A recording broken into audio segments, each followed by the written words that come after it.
प्यारे बच्चों, मैं हूँ राघव सर। आप लोगों को शिव धनेश्वर ज्ञान निकेतन मदना के ऑनलाइन क्लास में स्वागत है। प्यारे बच्चों, आप लोगों के लिए मैं लेके आया हूँ अंग्रेजी अनुवाद का क्लास। प्यारे बच्चों, अब हम सीखेंगे लेटर के बारे में, लेटर के प्रकार और एन का प्रयोग। तो बच्चों, चलते हैं हम आज के क्लास में। सबसे पहले हम लोग लेटर के बारे में समझेंगे। LETTER, letter. लेटर मीन्स क्या होता है? वर्ण, जिसको अक्षर कहते हैं। लेटर क्या है? वर्ण कहते हैं किसे? तो वह मूल ध्वनि जिसको खंडित नहीं किया जा सकता है। कहने का अर्थ, लेटर जो है वह सबसे छोटा इकाई है। इसको और हम खंडित नहीं कर सकते हैं। तो वह मूल ध्वनि जिसको हम और खंडित नहीं कर सकते हैं, वही क्या है? लेटर है। जैसे देखिए, क को और दो भागों में नहीं बांट सकते हैं। प, च, द, इसको और खंडित नहीं कर सकते हैं। जैसे देखें, जैसे घर है, घ ड़, घ जोर र, यानी घर को जो हम खंडित करते हैं, विभक्त करते हैं, तो घर से दो मूल ध्वनि का उत्पत्ति होता है। यानी घर को खंडित करने पर दो मूल ध्वनि आता है, जो है घ और र। यानी घ और र को मिला करके घर बना है। तो ये घर जो हो गया आपका, वह शब्द होगा, वर्ड कहलाएगा। लेकिन ये घ अलग जो हो गया, घ, वह हुआ आपका वर्ण, र वह हुआ वर्ण। उसी तरह से चल, चल जो है वह वर्ड है। और जब चल को दो खंड में बांटते हैं तो च जोर ल, यानी च और ल को मिलाने से क्या बनता है? चल। तो कहने का अर्थ यह है कि हम किसी वर्ड को खंडित करते हैं तो हमें एक वर्ण प्राप्त होता है, लेटर प्राप्त होता है। लेकिन अगर लेटर को भी और चाहेंगे खंडित करने के लिए, तो वो खंडित नहीं हो पाता है। तो वर्ण किसे कहेंगे? तो वह मूल ध्वनि जिसको खंडित नहीं किया जा सके। तो बच्चों, आप लोग सीख लिए होइएगा कि वर्ण किसे कहते हैं, लेटर किसे कहते हैं? वह मूल ध्वनि जिसको खंडित हम नहीं कर सकते हैं। लेटर को दो भागों में बांटा गया है। एक है वॉवेल लेटर, जिसका हिंदी होता है स्वर वर्ण। वॉवेल लेटर माने स्वर वर्ण। और वहीं पर है consonant letter, CONSONANT, consonant letter. Consonant letter means क्या होता है? व्यंजन वर्ण। स्वर वर्ण किसे कहते हैं? तो बच्चों, जिस वर्ण को आप उच्चारण करते हो और उसमें किसी दूसरे वर्ण का सहायता नहीं लेना पड़ता है, यानी वैसा वर्ण जिसका उच्चारण करने में हमें किसी दूसरे वर्ण का यानी किसी अन्य वर्ण का सहायता नहीं लेना पड़ता है, उस वर्ण को हम स्वर्ण वर्ण कहते हैं। यानी स्वर्ण वर्ण को हम बिना किसी दूसरे वर्ण के सहायता से बोल सकते हैं, तो उसको हम क्या कहेंगे? स्वर वर्ण कहेंगे। अंग्रेजी में 5 स्वर वर्ण है, यानी 5 वॉवेल लेटर है। कौन कौन है? A-E-I-O-U। A-E-I-O-U 5 स्वर वर्ण है अंग्रेजी का।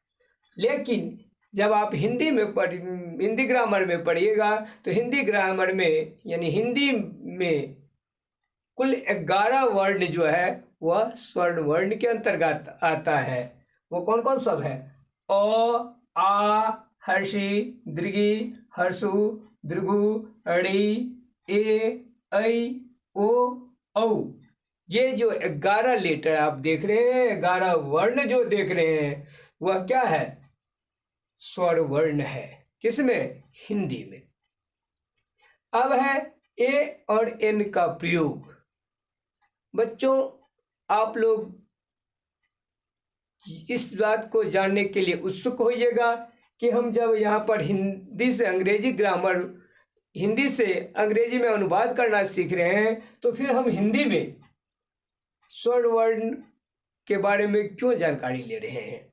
क्योंकि आप जब ए और एन का प्रयोग करना सीखिएगा तो वहाँ पर ए या एन, कहाँ ए होगा कहाँ एन होगा, वह अंग्रेजी के स्वर्ण वर्ण पर निर्भर नहीं करता है, जिसका जिक्र हम इसी क्लास में आगे करते हैं।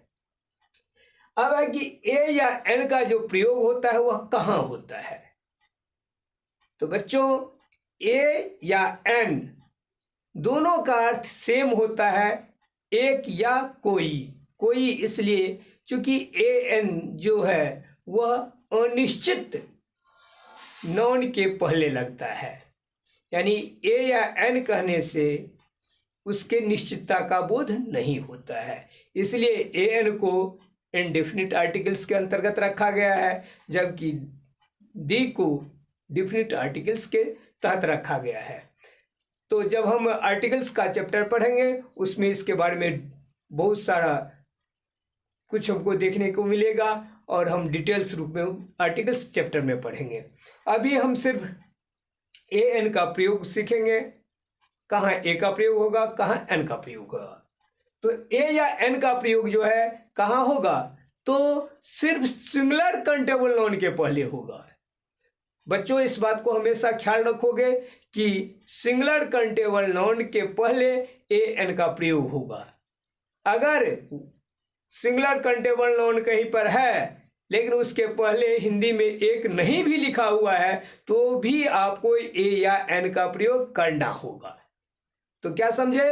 तो आप इस बात को पूर्णतः ध्यान में रख लें कि सिंगुलर काउंटेबल के नाउन के पहले, सिंगुलर काउंटेबल नाउन के पहले निश्चित रूप से ए या एन का प्रयोग करना होगा, चाहे उसके हिंदी वाक्य में एक शब्द लिखा हो या न लिखा हो। अब है कि ए या एन का प्रयोग सिर्फ सिंगुलर काउंटेबल नाउन के ही पहले होता है, एडजेक्टिव के पहले या किसी दूसरे वर्ड के पहले नहीं होता है। लेकिन जब सिंगुलर काउंटेबल नाउन के से पहले कोई एडजेक्टिव रहेगा, सिंगुलर काउंटेबल नाउन है और उससे पहले क्या है? कोई एडजेक्टिव है, तो आपको ए या एन का प्रयोग उस एडजेक्टिव से पहले करना होगा, न कि सिंगुलर काउंटेबल नाउन से पहले। अगर वाक्य में सिंगुलर काउंटेबल नाउन ही है, उसमें एडजेक्टिव नहीं है, तब तो आप ए या एन का प्रयोग सिंगुलर काउंटेबल नाउन से पहले कीजिएगा।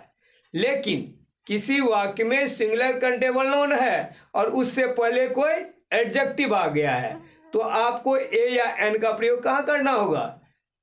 उस एडजेक्टिव से पहले करना होगा। और वहाँ पर ए लगेगा या एन लगेगा वह निर्भर करता है एडजेक्टिव का जो हिंदी प्रोनाउंसिएशन है उस पर।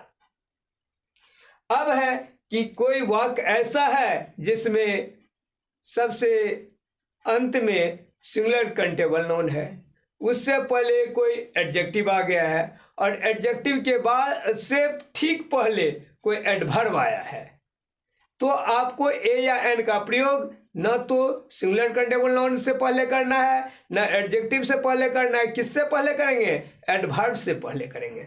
जैसे हम इस वाक्य से देखें, जब कोई ऐसा वाक्य है जिसमें सिर्फ सिंगुलर काउंटेबल नाउन है, तो उसमें आप कहाँ कीजिएगा ए एन का प्रयोग? सिंगुलर काउंटेबल नाउन से पहले किए। लेकिन इस वाक्य को देखिए, क्या है? बॉय, और उससे पहले क्या है? गुड।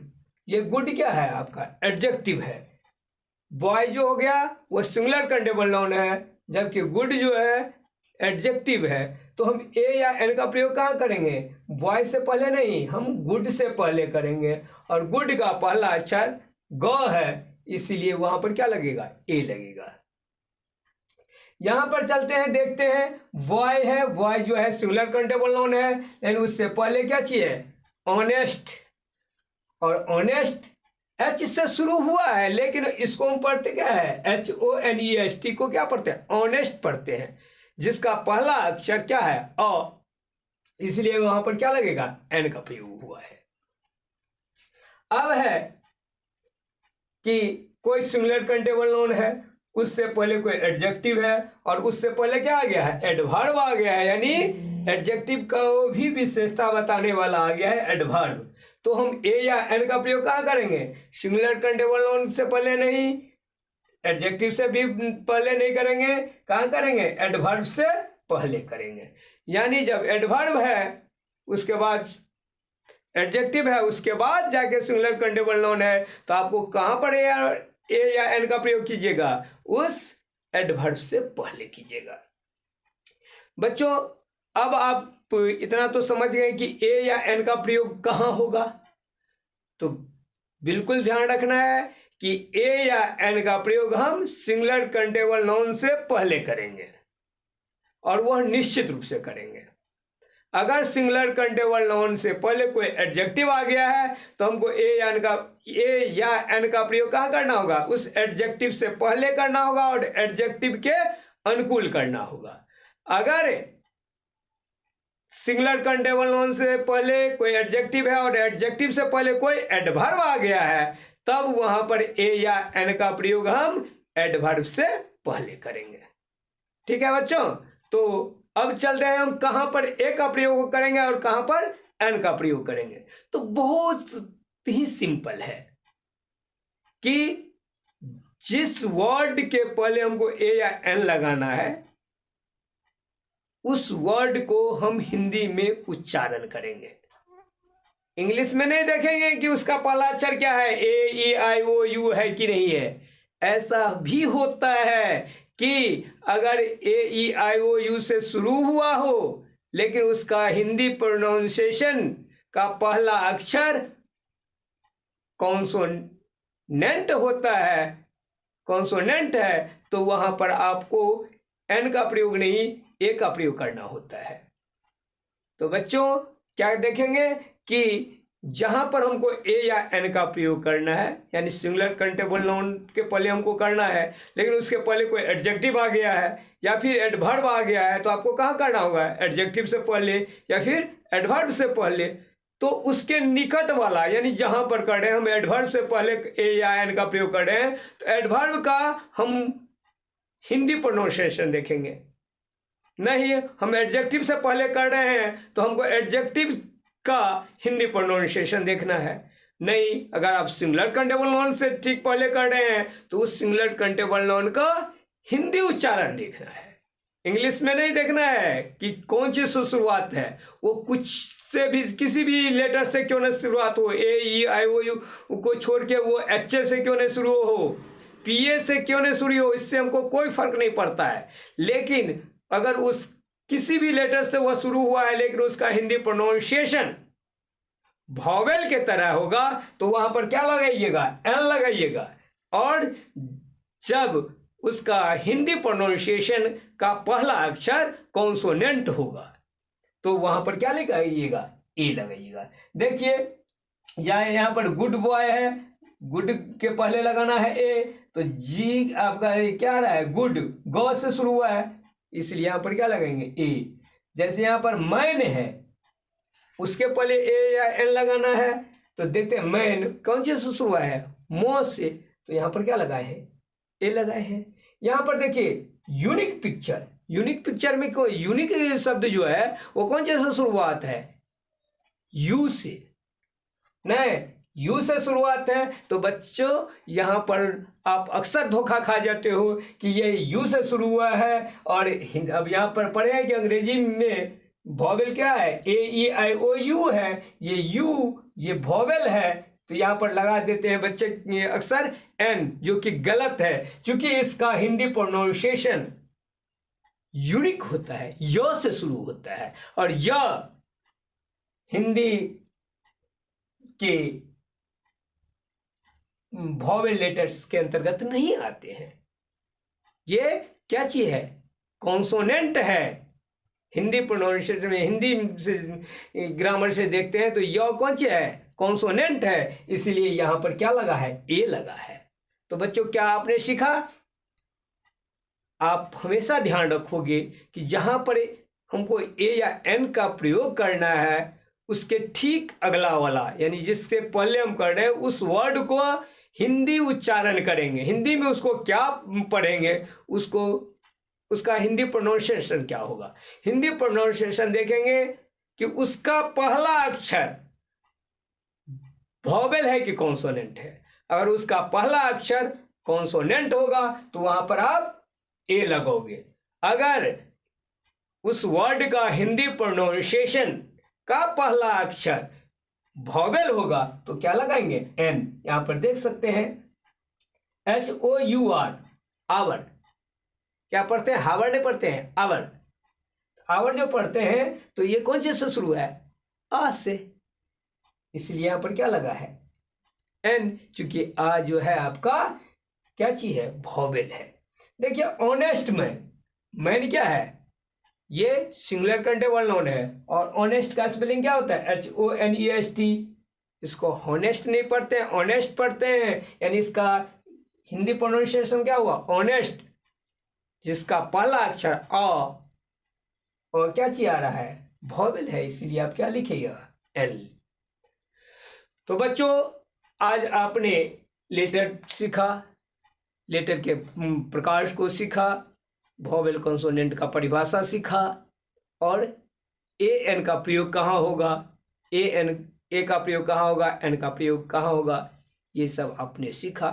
अब हम अगले वीडियो से आप लोगों को स्ट्रक्चर पर ट्रांसलेशन बनाना सिखाएंगे।